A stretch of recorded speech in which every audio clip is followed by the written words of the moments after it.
नमस्कार दोस्तों, मैं अभिषेक सिंह आप सबका एक बार पुनः अपने YouTube चैनल में स्वागत करता हूं।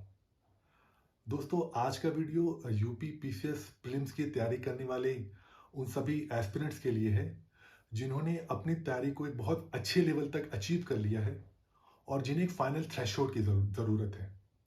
तो आज का वीडियो उन्हीं एस्पिरेंट्स को ध्यान में रखकर मैंने बनाया है और इस वीडियो को बनाने के पीछे जो मेरा सबसे अहम मकसद है वो यह है कि वर्षों से ऐसे एस्पिरेंट्स को मैंने नज़दीक से जाना है जिनकी तैयारी का लेवल तो बहुत अच्छा है, परंतु फाइनली उस कट ऑफ को पार करने में वो सफल नहीं हो पाते, या जब सफल हो भी जाते हैं तो उसमें रेगुलरिटी नहीं है, कभी हो जाता है कभी नहीं होता है।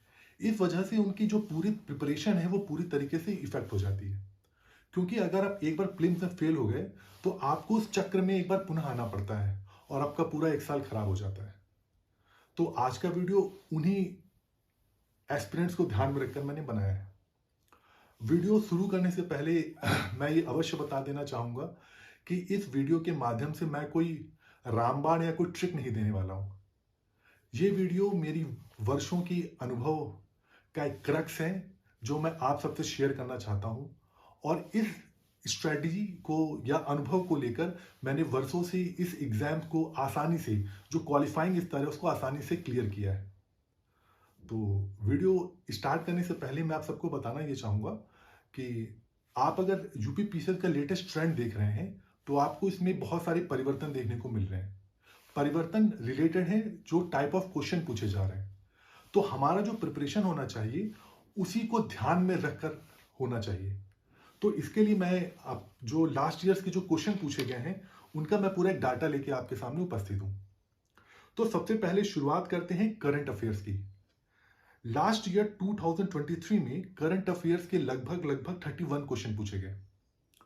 तो आप सबको ये पता ही होगा कि आपके प्रिपरेशन में करंट अफेयर्स का बहुत ही इंपॉर्टेंट रोल है, और सबसे बड़ी चीज यह है कि करंट अफेयर्स को अगर आपने मेहनत से और अच्छी स्ट्रैटेजी से पढ़ा है तो 31 में से मेरी उम्मीद है कि आप 25 के आसपास क्वेश्चन आसानी से अचीव कर ले जाएंगे।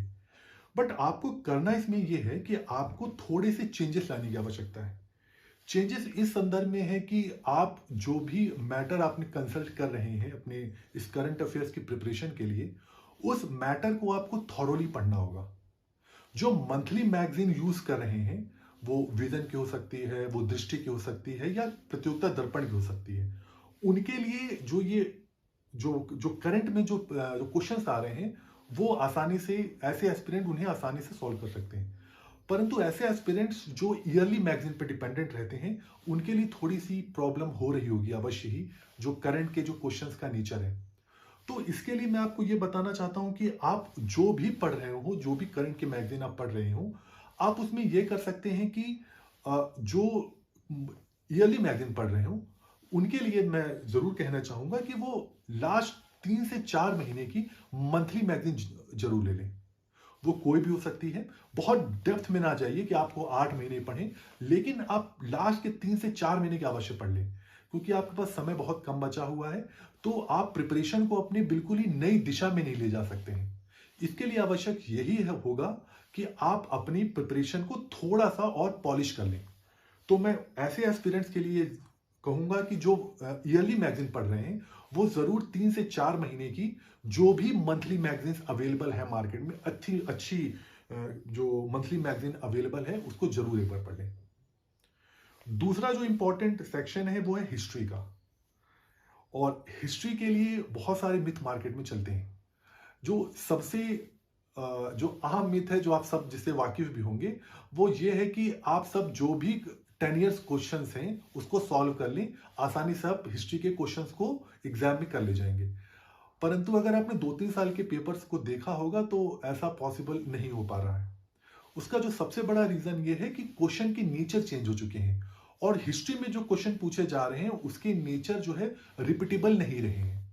तो इसके लिए आपको अपनी प्रिपरेशन थोड़ा सा और पॉलिश करना होगा। इसमें आप जो कर सकते हैं, जो मैं आपको सजेस्ट करूंगा, वो ये है कि आप जो भी हिस्ट्री के कोर पोर्शन है, जैसे अगर मैं एंशिएंट हिस्ट्री के बारे में बात करूं तो कोर पोर्शन में आ जाता है Mauryan time period, Gupta time period. इसमें आप क्या कर सकते हैं, जो जो पेरिफेरी के चैप्टर्स हैं, जैसे post modern time period, post Gupta time period, आप उनको अवश्य देखें। इसके लिए जो इंपॉर्टेंट चीजें ये हैं, मैं आपको ये जरूर कहूंगा कि जो हिस्ट्री के लिए जो किरण कंपटीशन टाइम्स की जो एक मैगजीन आती है, उसमें से आप एटलीस्ट इन चैप्टर्स को जरूर पढ़ लें। आप जो भी पढ़ते आ रहे हैं उनको पढ़ते रहिए, जो भी आपके पास कंटेंट हो, जो भी मटेरियल, आप उन्हीं को पढ़िए। बट मेरा सजेशन ये है कि इन चैप्टर्स को आप किरण कंपटीशन टाइम से पढ़ लें, एटलीस्ट एंशिएंट हिस्ट्री के लिए, पोस्ट मॉडर्न टाइम पीरियड और पोस्ट गुप्तन टाइम पीरियड। दूसरा आता है मेडिवल हिस्ट्री। मेडिवल हिस्ट्री के साथ प्रॉब्लम यह है कि एस्पिरेंट्स जो नॉन हिस्ट्री बैकग्राउंड के हैं वो मेडिवल हिस्ट्री से बचते हैं। तो इसके लिए आप क्या कर सकते हैं, देखिए, अब कोई पोर्शन आप छोड़ नहीं सकते हैं। मेरा सजेशन ये होगा कि मेडिवल हिस्ट्री से बचिए नहीं, बट मेडिवल हिस्ट्री का आप कुछ पोर्शन आप पढ़ सकते हैं और जरूर पढ़िए। जो मैंने किरण कंपटीशन टाइम से बोली आपको, उसमें से आप ये कर सकते हैं कि सल्तनत का एडमिनिस्ट्रेशन और मुगल्स का एडमिनिस्ट्रेशन आप जरूर पढ़ लें, क्योंकि जो पॉलिटिकल जो हिस्ट्री है वो आपको लास्ट 10 इयर्स के पेपर से आसानी से मिल जाएगा। तो उसके लिए आपको कुछ इंपॉर्टेंट, कुछ स्पेशल चीज नहीं करनी है। आपको बस इतना करना है कि सल्तनत का जो प्रशासन है और जो मुगल प्रशासन है उसको आप किरण कंपटीशन टाइम से पढ़ लें। तीसरा जो इंपॉर्टेंट सेक्शन आता है वो आता है मॉडर्न हिस्ट्री का। मॉडर्न हिस्ट्री आपके जो मॉडर्न हिस्ट्री से जो आपके पेपर में क्वेश्चंस आते हैं उसकी तादाद बहुत ज्यादा है, और इसके नेचर में ड्रास्टिक चेंज आपको देखने को मिल रहा होगा। क्योंकि पहले जो क्वेश्चन आते थे ज्यादातर वो नेशनल मूवमेंट से आते थे, बट अब जो क्वेश्चन का नेचर है वो चेंज हो चुका है। तो अब चूंकि क्वेश्चन का नेचर चेंज हो रहा है, तो आपकी जो प्रिपरेशन का जो तरीका है वो भी थोड़ा सा चेंज हो जाना चाहिए। तो मैं इसके लिए आपको सजेस्ट करूंगा कि आपको कुछ ज्यादा नहीं करना है। आपको इसी किरण कंपटीशन टाइम से ही जो पीजेंट मूवमेंट है, जो ट्राइबल मूवमेंट है और जो रिलीजियस रिफॉर्म मूवमेंट्स हैं उनको आप पढ़ लें। बाकी तो आप जो भी 10 इयर्स पेपर पढ़ रहे होंगे या जो भी स्पेक्ट्रम पढ़ रहे होंगे आप उन्हें पढ़िए, बट किरण कंपटीशन टाइम से ये 3 चैप्टर एटलीस्ट आप पढ़ लीजिए, क्योंकि ये जो क्वेश्चंस हैं, ये जो पोर्शन है, ये आसानी से हर बुक में अवेलेबल नहीं होता है। इसलिए इस किरण कंपटीशन टाइम से आपको ये चैप्टर अच्छे से पढ़ने हैं। और विश्वास मानिए, आप इस जो मैं बता रहा हूं, आप इसको एक बार करके देखिए, आप हिस्ट्री में एक आपको बहुत ही बड़ा इंप्रूवमेंट देखने को मिलेगा। तीसरा जो पोर्शन आता है आर्ट एंड कल्चर का है। आर्ट एंड कल्चर में पिछले साल 3 क्वेश्चन आए हैं। तो आर्ट एंड कल्चर के लिए आपको स्पेशल कुछ नहीं करना है। जो आप हिस्ट्री पढ़ रहे हैं, एंशिएंट हिस्ट्री पढ़ रहे हैं, या जो भी आपने सल्तनत के टाइम पीरियड में चीजें पढ़ी, तो उन्हीं में से आर्ट एंड कल्चर वो कवर हो जाएगा, आपको स्पेशल कुछ नहीं पढ़ना है। चौथा जो पोर्शन आता है वो इंडिया एंड वर्ल्ड ज्योग्राफी। पिछले वर्ष 26 क्वेश्चन आए हैं, और ये सबसे इंपॉर्टेंट चीज ये है कि जो ज्योग्राफी का पोर्शन है, जिन भी एस्पिरेंट्स को पसंद होता है वो बहुत पसंद होता है, और जिनको अगर पसंद नहीं होता है वो इससे बिल्कुल बचना चाहते हैं। तो बच तो आप नहीं सकते हैं, तो आपको करना बस इतना सा है कि जो भी मटेरियल आपके पास उपलब्ध है आप उन्हीं मटेरियल को पढ़िए। मेरा सजेशन बस इसमें ये इतना है कि आप एक बार एटलस को जरूर पढ़िए और थॉरोली पढ़िए। आप जितना टाइम ज्योग्राफी पढ़ने में लगा रहे हैं, उसका छोटा सा पीरियड जो है, उसका टाइम निकाल के आपको एटलस पढ़ना है। एटलस में वर्ल्ड मैप से फिजिकल और पॉलिटिकल ज्योग्राफी पढ़ लीजिए, और इंडिया के मैप से भी आपको फिजिकल और इंडियन ज्योग्राफी पढ़ना है। और अच्छे से पढ़िए, तैयार करके पढ़िए। ठीक है, ट्रॉपिक ऑफ कैंसर किस देशों से निकल रहा है, ट्रॉपिक ऑफ कैप्रिकॉर्न किस देशों से निकल रहा है, इक्वेटर किससे निकल रहा है। पॉलिटिकल मैप अच्छे से पढ़िए, किस नेशन को कौन कौन से नेशन आसानी से सराउंड कर रहे हैं। पिछले महीने जो आरओ का पेपर हुआ था, उसमें भी इस टाइप के क्वेश्चन बहुत पूछे गए थे। माउंटेन्स के अरेंजमेंट देख लीजिए कि नॉर्थ से साउथ कौन सा माउंटेन जा रहा है, साउथ से नॉर्थ कौन सा माउंटेन जा रहा है। आप एटलस को अच्छे से पढ़िए, आपको बहुत ही अच्छे रिजल्ट्स मिलेंगे। अगला जो पोर्शन आता है वो इंडियन पॉलिटी एंड गवर्नेंस का है। और इंडियन पॉलिटी एंड गवर्नेंस एक ऐसा पोर्शन है जो सबको पसंद है, सारे एस्पिरेंट्स इसको बहुत अच्छे से पढ़ते हैं। मेरा सजेशन बस इतना सा है कि आप जो भी कंटेंट आपके पास हो, जो भी मटेरियल आपके पास हो, उसके साथ आपको बस बेयर एक्ट पढ़ना है। बेयर एक्ट में, और अगर बाइलिंगुअल में अगर बेयर एक्ट हो तो जरूर पढ़िए। बेयर एक्ट में आपको आर्टिकल सारे पढ़ लेंगे, जो सारे नहीं, इंपॉर्टेंट आर्टिकल जो है, आप 1 से लेकर 50 तक इंपॉर्टेंट जो भी आर्टिकल्स आप पढ़ लीजिए। उसके बाद प्रेसिडेंट से रिलेटेड सारे आर्टिकल्स पढ़ लीजिए, वाइस प्रेसिडेंट से रिलेटेड आर्टिकल पढ़ लीजिए, मिनिस्टर्स जो कैबिनेट मिनिस्टर जो प्राइम मिनिस्टर वाले रिलेटेड आर्टिकल्स है वो पढ़ लीजिए। उसके बाद आप आइए बजट के आसपास, बजट से रिलेटेड जो भी आर्टिकल है पढ़ लीजिए, बिल्स किससे संबंधित जो भी आर्टिकल्स है पढ़ लीजिए, स्टेट लेजिस्लेटिव असेंबली से आप आएंगे उससे संबंधित आर्टिकल पढ़ लीजिए। तो इस प्रकार आपको मुश्किल से मुझे लगता है 100 के आसपास आर्टिकल या 150 के आसपास आर्टिकल पढ़ने हैं, जो कि आपको पहले से पता है, आपको स्पेशल कुछ नहीं करना है। बस इन आर्टिकल्स को आप एक बार गो थ्रू कर लीजिए, क्योंकि क्वेश्चन जो है वो डायरेक्ट पूछे जा रहे हैं आर्टिकल से। इसी बेरट का जो अगला पोर्शन है, जो शेड्यूल वाला पोर्शन है, वो उसको आप एक बार जरूर पढ़ लीजिए। और जो कॉन्स्टिट्यूशन में पार्ट्स हैं, भाग जिन्हें हम कहते हैं हिंदी में, उनको भी एक बार थॉरोली याद कर लीजिए। तो इसमें स्पेशल आपको कुछ नहीं करना है, बस अपनी प्रिपरेशन को पॉलिश करना है। और विश्वास मानिए, आप जैसे ही इतना कर ले जाएंगे, आपकी पॉलिटी के मार्क्स में आपको एटलीस्ट 2 से 3 नंबर का जंप देखने को मिलेगा। अगला जो पोर्शन आता है वो आता है इकोनॉमी का। इकोनॉमी में फिर से मैं वही कहूंगा, जो भी मटेरियल आपके पास हो आप उसे ही पढ़िए। आपको बस मेरे कहा इतना करना है कि आप इकोनॉमिक सर्वे पढ़ लीजिए और बजट पढ़ लीजिए। इकोनॉमिक सर्वे, जो घटना चक्र की जो इकोनॉमिक सर्वे आती है, आप उसको जरूर एक बार पढ़ लें। उसमें आपको सारे जो भी इंपॉर्टेंट योजनाएं हैं वो मिल जाएंगी। और जो सर्वे जो वाला पोर्शन है, जो वर्ल्ड सर्वे हुआ है मिनरल ओर्स का, और जो इंडियन सर्वे हुआ है, जो सबसे ज्यादा क्रॉप्स कहाँ हो रही है, इसमें जो भी चेंजेस हो रहे हैं उनके बारे में, चेंजेस को जरूर एक बार पढ़ लीजिएगा, क्योंकि जैसे डेटा चेंज होता है क्वेश्चन आने की प्रोबेबिलिटी बहुत ज्यादा बढ़ जाती है। अगला जो पोर्शन आता है वो आता है general issues and environmental ecology का। ये बहुत इंपॉर्टेंट टॉपिक है आपके एग्जाम में, और आपको बिल्कुल भी स्किप नहीं करना है इसे। तो हमें बस इतना सा करना है, जो भी मटेरियल हो, फिर से मैं कहूंगा आप उसी को पढ़ते रहिए।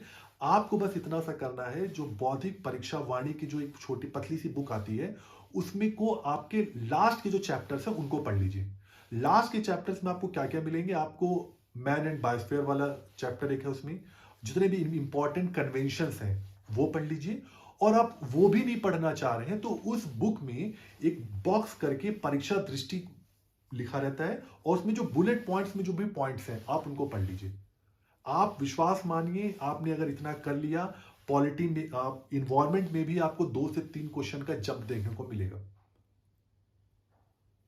अगला जो पोर्शन है वो जनरल साइंस का है। देखिए, जनरल साइंस में भी आमतौर पर जो नॉन साइंस के वाले जो भी एस्पिरेंट्स हैं, जिन्होंने साइंस नहीं पढ़ी है अपने एकेडमिक्स में, वो भी रिपीटेड क्वेश्चंस ही पढ़ते हैं। तो आप रिपीटेड क्वेश्चन अगर आप पढ़ रहे हैं तो पढ़ते रहिए, मैं मना नहीं करूंगा। आपको बस इतना सा करना है, जो यही बौद्धिक परीक्षा वाणी की आप बुक लीजिए, फिजिक्स की, जूलॉजी बॉटनी की और केमिस्ट्री की, ये 3 अलग अलग बुक्स आती हैं। तो फिजिक्स आप ना पढ़िए, आप जो भी पढ़ रहे हैं रिपीटेड क्वेश्चन से पढ़ते रहिए। बट आपको जूलॉजी बॉटनी में आपको करना क्या है कि बॉटनी का जो पोर्शन उस परीक्षा वाणी की बुक में देखेंगे, तो यही जो बॉक्सेस है परीक्षा दृष्टि करके, आपको उन बॉक्सेस में जो बुलेट पॉइंट्स है उन बुलेट पॉइंट्स को याद करना है। अलग से कुछ नहीं है, वो बुलेट पॉइंट्स वही क्वेश्चन है जो बाकी एग्जाम्स में भी पूछे जा चुके हैं, एसएससी में पूछे जा चुके हैं, सीडीएस में पूछे जा चुके हैं, या जो भी यूनियन कमीशन या स्टेट कमीशन में जो एग्जाम पूछे जा चुके हैं, उन्हीं क्वेश्चंस को उन्होंने बुलेट पॉइंट्स में दिया है। तो आपके लिए बहुत आसान है उनको याद करना। इसी प्रकार केमिस्ट्री में हम चलते हैं। उससे पहले जो पोर्शन आपका जूलॉजी में जो ह्यूमन एनाटॉमी वाला पोर्शन है, ह्यूमन एनाटॉमी वाले पोर्शन को बहुत अच्छे से पढ़ लीजिए, बहुत अच्छे से पढ़ लीजिए। विटामिन्स के बारे में पढ़िए, प्रोटीन्स के बारे में पढ़िए। ह्यूमन एनाटॉमी में आप जो भी हमारा ब्लड सर्कुलेशन है उसको अच्छे से पढ़ लीजिए, जो भी हमारा नर्वस सिस्टम है उसको अच्छे से पढ़ लीजिए। तो जो भी आपको एनाटॉमी में जो भी आपको ह्यूमन फिजियोलॉजी है उसको अच्छे से पढ़ना है, उसको बिल्कुल भी आप स्किप नहीं कर सकते। यह आपके एग्जाम के लिए अक्षम्य होगा, आपको पढ़ना ही पढ़ना है। तीसरा पोर्शन केमिस्ट्री का है। केमिस्ट्री में आपको इनऑर्गेनिक केमिस्ट्री पढ़ना है, ये भी आपको बौद्धिक परीक्षा वाणी वाली बुक में ही मिल जाएगा।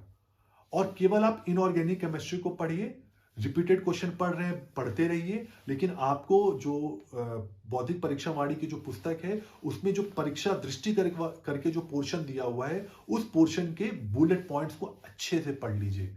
आपको केवल, मैं बार बार कह रहा हूं, आपको केवल यूपी एससी नहीं, आपको यूपी पीसीएस आए हुए क्वेश्चन, आपको एसएससी से आए हुए क्वेश्चन, आपको सीडीएस आए हुए क्वेश्चन, आपको जो भी एग्जाम्स में आए हुए क्वेश्चन है वो सारे क्वेश्चन इन बुक्स में उपलब्ध है। तो इनको आप जरूर पढ़िए, इनको आप बिल्कुल नहीं छोड़ सकते हैं।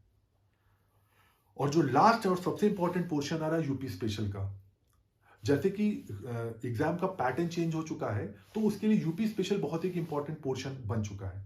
तो आपको यूपी स्पेशल में भी वही करना है। जो परीक्षा वाणी की जो पुस्तकें हैं, उसमें जो परीक्षा दृष्टि वाला पोर्शन है, उन बुलेट पॉइंट्स को आप अच्छे से पढ़ लीजिए। आपको बहुत ही बड़ा आपके मार्क्स में अंतर देखने को मिलेगा। और जो ये मैं आपको दो दो तीन हर पोर्शन से जो दो दो तीन तीन नंबर का मैं आपको एडिशन बता रहा हूं, यही आपके कट ऑफ को आसानी से आप मतलब इन्हीं के माध्यम से आप कट ऑफ को आसानी से पार कर ले जाएंगे। और जो भी ऐसे एस्पिरेंट जिनको हर साल ये प्रॉब्लम रहती है कि वो कट ऑफ के बहुत नजदीक हैं, कट ऑफ को नहीं क्रॉस कर पा रहे हैं, या ऐसे एस्पिरेंट्स जो कभी कट ऑफ क्रॉस कर ले जाते हैं या नहीं कर पाते हैं या बाउंड्री लाइन पे भी हैं, उनके लिए ये जो दो दो तीन तीन क्वेश्चंस का मैं जंप बता रहा हूं, ये आपके लिए बहुत ही ज्यादा बेनिफिशियल होगा। क्योंकि एग्जाम देते ही अगर आपको ये पता चल जाए कि मैं कट ऑफ से ज्यादा हूं, या जो भी रूमर मार्केट में चल रहा है, या जो भी आसपास के दोस्तों से हमें बातें करके पता चल रहा है कि कट ऑफ क्या जा रही है, अगर आप उस कट ऑफ से 4 5 6 क्वेश्चन ऊपर हैं, तो आप श्योर शॉट आप मेंस दे रहे हैं। और जो 1 महीना आपका टाइम आप इन रूमर्स को पता करने में, अपने दोस्तों से कंसल्ट करने में, कट ऑफ क्या जा रही है, सोशल मीडिया पे पता करने में जो टाइम वेस्ट करते हैं आप, वो पूरे का पूरा टाइम आपका मेंस की प्रिपरेशन में ऐड ऑन हो जाएगा। तो इसका फायदा तो अवश्य है कि आपको फायदा मेंस में जरूर मिलेगा। तो आपको बस इतना सा करना है, जो भी प्रिपरेशन कर रहे हैं आप, जो भी मटेरियल यूज कर रहे करते रहिए। मेरे कहने पे आप जो भी मैंने बौद्धिक परीक्षा वाणी की जो बुक्स बताई हैं, जो जो पोर्शंस बताए, उनको आपको पढ़ लेना है। आपको एटलस जरूर पढ़ना है और बेयर एक्ट में आपको अच्छे से पढ़ना है। आप विश्वास मानिए, वर्षों का मेरा अनुभव रहा है, और प्रीलिम्स में मैं कभी भी हमेशा कह लीजिए मैं कट ऑफ से 7 से 8 या 10 क्वेश्चन ऊपर रहता हूं। बस ये छोटी छोटी ट्रिक्स लेकर, अगर आप इसे कह ले तो आसान भाषा में। तो मैं आशा करता हूं कि आज का वीडियो आपके लिए बहुत ही ज्यादा बेनिफिशियल होगा। मिलते हैं अगले वीडियो में, जब तक के लिए धन्यवाद।